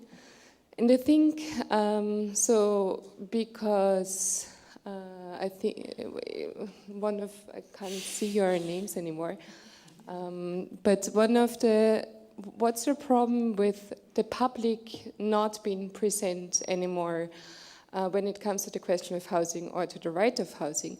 So I think the problem there is, so if there is an anti-withdrawal of the public, is that then housing is up to those who are in a position of claiming housing. So I think if you're talking about a right to housing, one has to find a balance between the ideal of self-empowerment and, on the other hand, the ideal of equality. Because I think that's the main balancing act that one has to keep in mind. I think all the projects you are representing are very much on the self-empowerment side. And I think that's very important, especially against backdrop of Fordist housing, or the tradition of Fordist housing, be it in socialist countries or also in Western Europe. But I think, as Matteo underlined, the question now is not about, well, is it all about self-empowerment, or is it all about the state? There is no way we could go back to Fordist housing, but I think it's precisely about finding a way between self-empowerment and the question of equality, and when it comes to the question of equality, politics does matter. Thanks. Anyone who wants to respond to that directly? I'd like to, I think it's partly in response to what you just said, and partly kind of a continuation of what Anna was already saying. There was recently it was the first research on homelessness in Serbia. Like this was a phenomenon that just did not exist during socialist Yugoslavia, and officially at least. Well, now it's a phenomenon that's becoming clearly visible. So I suppose this was a motivation for one of these organizations to start the research. And if you apply the European methodology of homelessness to Serbia, you'd come to a number where homeless means anything from no roof above their head to living in too small of a square footage or square meters in their apartment. You would come to a number of, they came up with the estimate of 800,000 people. 800,000 people in a country that's, what, like 6 million? Seven. So the question of equality is there. I mean, for us, the really what interests us on the level of a model that could be replicable is to try to be as inclusive as possible. Because this exactly is the issue. It's not like there certainly are groups who would be more resourceful and who would get to the final result more quickly or more easily. But what we are interested in is the broadest possible range of people who lack, resources of any kind, financial or skills or whatever. We are interested in developing something that includes as many as possible. And this is partly what makes things so complicated, because you want to have a basis for including them equally, so they are equally a part of the entire group. Kind of trying to render it through equality and not sameness, as maybe Fordist housing did. Yeah. Yes, exactly. I think that's important. We use this terminology of equality in the world of unequals. So how do you do that? I mean, it's difficult. It's a difficult question, but we are trying to find some sort of formula for that. But still, of course, I agree that this is like so far one small isolated example case and all that. I definitely believe that there is a role for institutions, but they just abandon this role. And then what do you do in that situation? If I were to say a word, I would say that I don't see necessarily a conflict between self-empowerment and equality for different reasons, because we have to provide access to the house, permanently affordable and accessible housing. I think that's the issue. And this will be more and more the issues for everybody. There are many examples also of people who don't really have economic problem, but simply decide that a smaller share of their revenue should be devoted to housing, to free it for other uses. And this might be a choice. So and that makes people in social need or people simply for cultural reason decide to shrink or to adopt a cooperative way of living. And the key factor, in my opinion, is in Fordist production, the key factor was scale.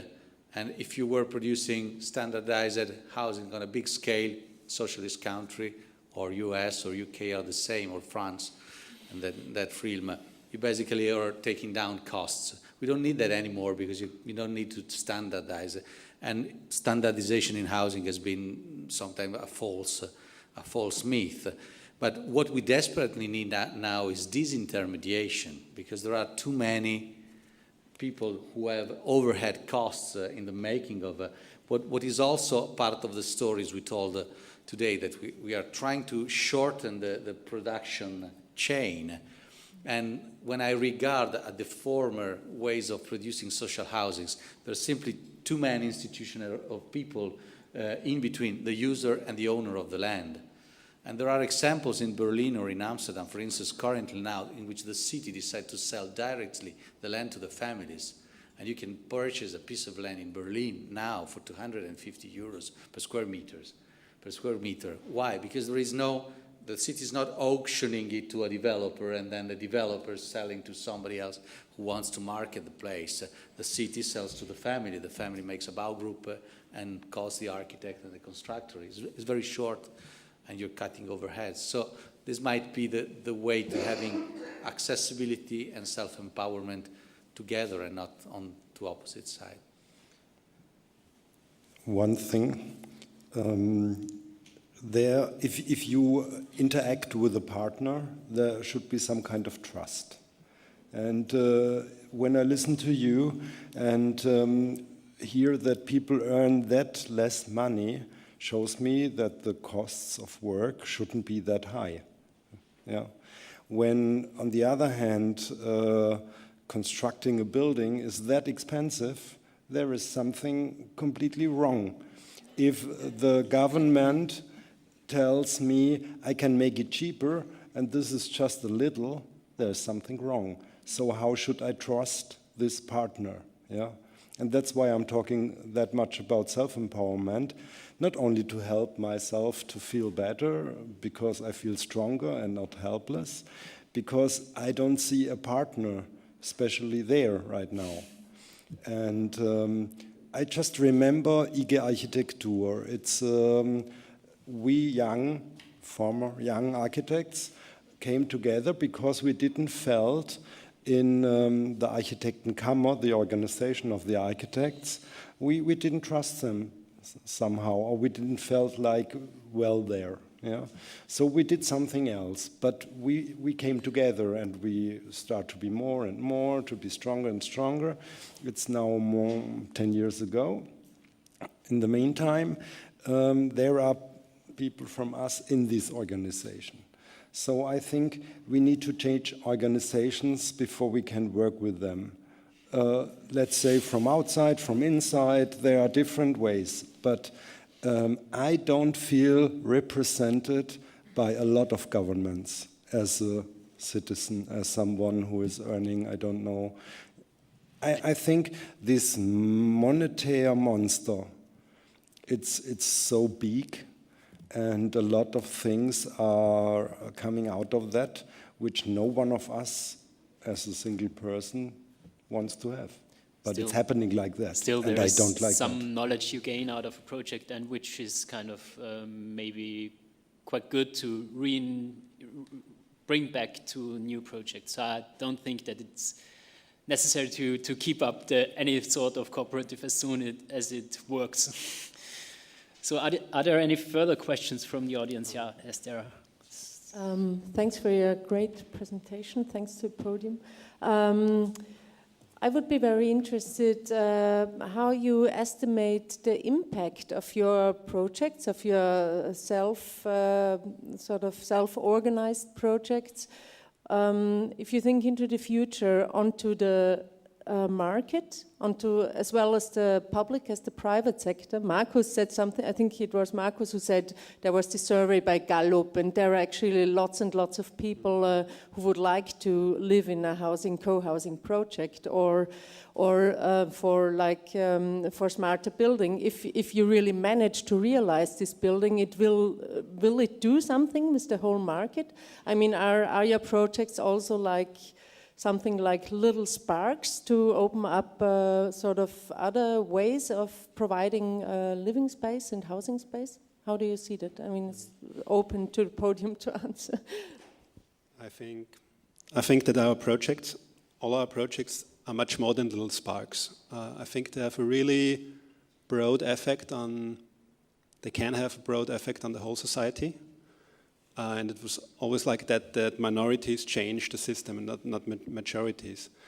And I realized that when I'm asked by 1, 2, 3 people if they can join a project like that, how they can start a project like that. So there's an incredibly huge interest. So I'm totally convinced about that. And I also would like to answer to something that Alexander said before, that you said you don't find partners, or you don't see partners on one side. And I want to propose to look for partners everywhere. Because you also said before, we can't afford losing vertical contact in society. And I totally agree with that. And I would say we have to try to not losing this vertical contact in society in both ways. So for me, the best example, that's not an answer to a question anymore, but for me it's quite interesting. The best example is one of the, for me, most interesting co-housing projects in whole Europe, Kraftwerk in Zurich. It came out of an initiative in the early 90s of a very left-wing student scene, and after some years of summer universities, etc., they cooperated in the end with an enterprise, a mixed concern. They focused on real estate and weapon producing, and they cooperated with this concern. So it was totally the opposite of their political ideology, but they tried to find ways to bring to life their vision, and they looked for unusual partners. So I really want to propose to look for partners, and also unusual partners, everywhere. It's always humans. It's not only a system, the market or the state. So it's always humans, and everywhere you can find humans that you can cooperate with. So. Someone else, if you want to answer to that? Well, maybe I can just add that in our case, I think it would be important if this sort of project could influence policy on some level. Because, I mean, simply to make a precedent, to make a possibility for others to follow. Because in our situation, there is a legal obstacles, financial obstacles, which really have to be somehow, I mean, opened up. And I don't know, I hope that we could do that, or some follow-up of our initiative could do that. Because I think it's essential that these frameworks change. I think if you will succeed, you will open up the system, yeah, for sure, because no one can hide behind just something, because there is something else now. You can't hide anymore. For example, Winzirast mittendrin, it's a project for 30 people to live there. It's so very small, but I think afterwards projects in this field can't look the same like they did before, because people recognize it, and now there is a new level. And so this is the way, the tools we do have, yeah, to change something. I would agree for all of these projects, but just reformulating what Elke has said basically is, in what sense do you think that it serves as a kind of a tool to really affect existing markets? Because I think what all of these projects do is basically propose something new, but, and this is something what I meant at the very beginning, kind of not relieving the state from a certain kind of responsibility, is basically that there is a huge amount of existing housing stock where people live, and regarding kind of rent developments, we seem to need something like rent control or some form of regulation, without which we could never somehow guarantee something like a right to housing. It's just, I think that this is basically what Elke was somehow, if I understood you right, I don't know. Well, I would have been very optimistic a few years ago on the fact that these examples could lead to different behaviors, both in institution and in private developers. I'm rather skeptical at the moment. I think, like Alexander say, they just show that it is possible to do it another way. So it makes a kind of benchmarking, and you prove that it can be done. Then people start looking, say, okay, that could be done that way. And maybe more than influencing the market, you create another market of people who want to live in shared housing or to... I don't think that we will have a real policy of the state, for instance, in controlling rents, because they simply cannot legally do that anymore, at least in our legal framework. But of course, you can make people organize themselves to accede to cheap housing. What some cities are doing, which are the most interesting ones, and I say cities and not states. Why? Because cities are interested in having inhabitants, and so they see this access to housing as a problem of facing decline, loss of population. They want to have students, they want to have young workers, they want to have people coming into the story. So one thing they are doing that is enormously effective is pushing the pressure on vacant properties, because the whole real estate value story can stand only if you have an unlimited timing in your business plan. If you are obliged to use unused assets, as it is, and there is currently in Naples, Bologna, and Milan and other small cities, passed regulation by which unused private real estate assets can be, let's say, taken from the city and legally used by the city with a temporary legal agreement, but by force, let's say mild force, from the privates. And that didn't happen yet, but already put some pressure, because these people say, okay, now we can no longer keep... Also, taxation is very important. Taxation must be higher on unused land and unused assets, because they are subtracted to the social capital. This legal pressure and fiscal pressure on vacant land and unused buildings can be enormously effective, much more than example and goodwill, in my opinion. I think if I can add just, I think when Anna was talking about the change of policy, this is exactly the kind of change that we have in mind. So it's not like one for all, again, like one solution for every problem, but it's more of opening up options, because now there is a serious lack of options. I think there was one more question in the audience. None? You hope so. No,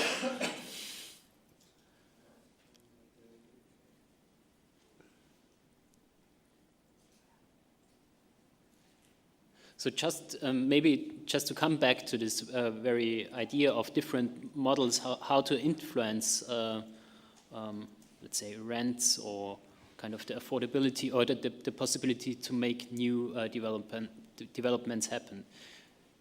Do you see kind of very local forms of possibilities that you can talk, speak about, kind of ideas or projects, how to open up this possibility for new developments apart from what you have been talking about? Because like...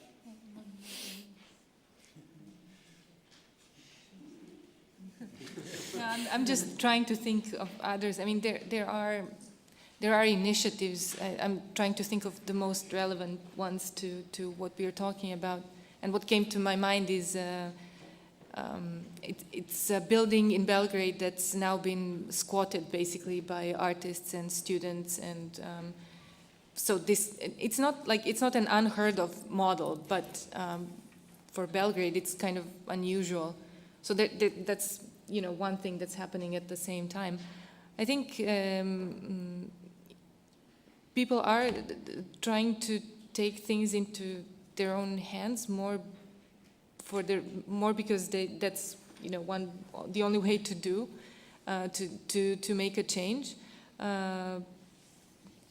But in terms of housing, I mean, this is one I can think of. I don't know if I can think But there of is nothing like coming out of the, let's say, half legal or illegal sector that something like kind of something like there was and there is a lot of semi-legal or illegal construction going on, but this is everyone for themselves. Okay. And there is no sort of emancipatory, it's not emancipatory project in that sense. I mean, it is emancipatory in a way, okay, I can resolve my own situation, but it has no any sort of level of collectivity that we are looking towards, building actually a city and not like enclaves where individuals resolve their own issues. So, I mean, I can say I have been involved quite a lot in researching and looking at this situation, but it is very vital, was very vital, let's say, at some point contribution to the city, but it lacks this next level, which is coming together somehow again. One of the sites which was in the images that we were looking at as a possible place for our building to be realized is in one of these largest informal areas called Kalujerica, which is a neighborhood about 30,000 inhabitants, started to be built in the end of 60s. Its majority still like 87% is still informal, not legally registered. And what we were thinking is that the presence of a project like this in an area like that would bring another, let's say, level to that whole area, and could have then this emancipatory potential in a place like that to unite people, even on the level to unite to make a collective sewage system which does not exist there. So that's another sort of level of the story.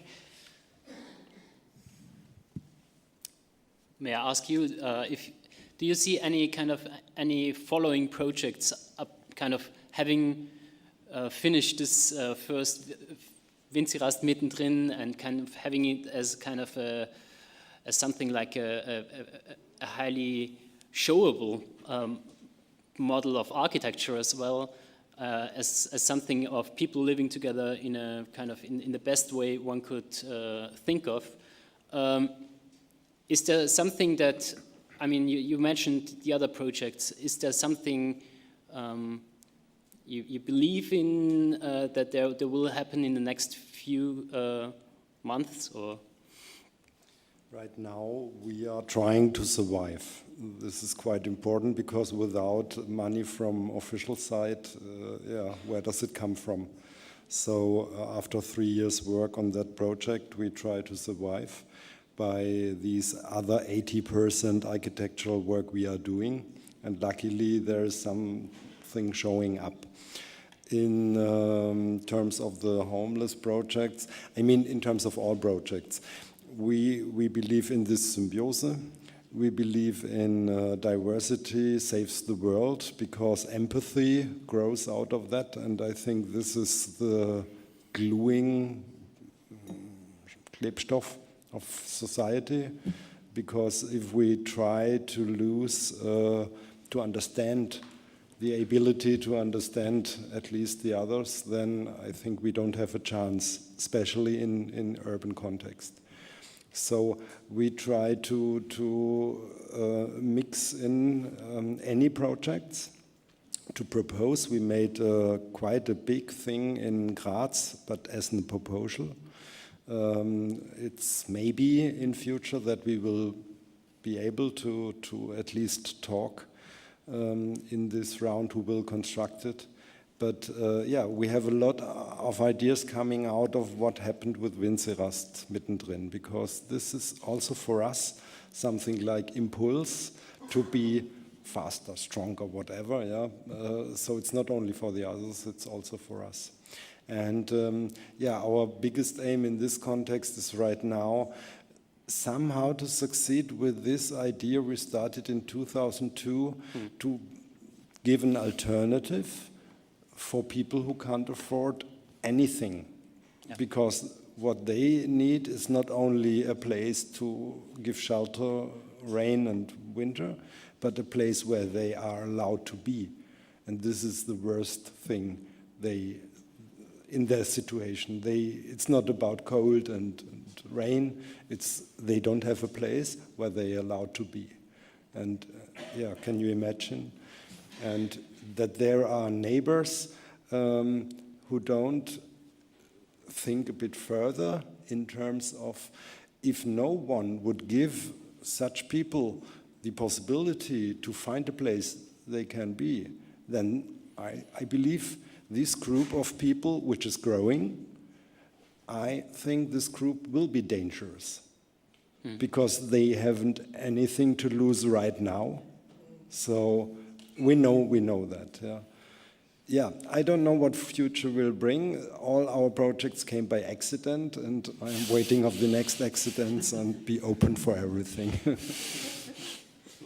Markus, in what sense do you see kind of co-housing has been growing a little bit in the last recent years. There are now kind of projects that have kind of finished now, the next one coming. In what sense do you see also the municipality and the existing housing model opening up for new forms of co-housing? Well, I think co-housing is a very big range of different forms, as you can see in Germany or in other countries. So it's a very big range of different forms and scales and so on. And in the last months, I could talk to a lot of people, also some people doing co-housing projects in the 70s and 80s. And they told me that in the 70s and 80s, so the architect and a specific part of society was very interested in their projects, but they were not acclaimed by politics or by the developers or and so on. And I experienced that that this has totally changed. So we have a lot of contact to developers, to people from municipality. And every person I talk to, or everybody I show the house and where we live in, finds some things that they can cling to, some things they can have a relation to, they can see an advantage for society, some. And so there's a really big interest, and I think it's really rapidly growing, the market, if you want to use that word, this market for projects like that, for this big range of co-housing initiatives. And a developer, maybe one example, I talked to a developer some weeks ago, and he told me he's so interested in doing such a project together with us, because he said, we have proved that we can build efficiently for themselves. We have proved ourselves that we can build cheaply. But what we really want to do is something that makes sense also for us. That was also unusual in Austria, but there are people like that, that lead a big company of housing development. And that's, yeah. Or it seems, and this is maybe the result out of this discussion, kind of becoming the developer on your own, kind of getting together and trying to do something. In case there are no more kind of big questions, I would suggest, because the audience is kind of limiting, we kind of switch over. Are there any drinks? So we switch over to the bar and have kind of a more intimate discussion then. But before closing, I want to announce the two next kind of program issues here, which is a city expedition tomorrow about knowledge, starting at 4 p.m. And another one in the evening at 7 p.m. called Wir Stadtgestalten, together with Alexa Färber, Angelika Fitz, Anton Lederer, and moderated by Elke Krasny. So the project is, as I mentioned it right at the beginning, running for 5 more days. I think there is enough program for everyone. There are folders, I think, at the door. And otherwise, you look at for www.urbanist.at. Yeah. Once again, I want to thank the Architekturzentrum for hosting us here tonight. I want to thank you, the panelists, for all of your ideas, for presenting here. I want to wish you all the best for the next steps. And I want to thank you, the audience, for taking part in the discussion and for holding on so long. Thanks.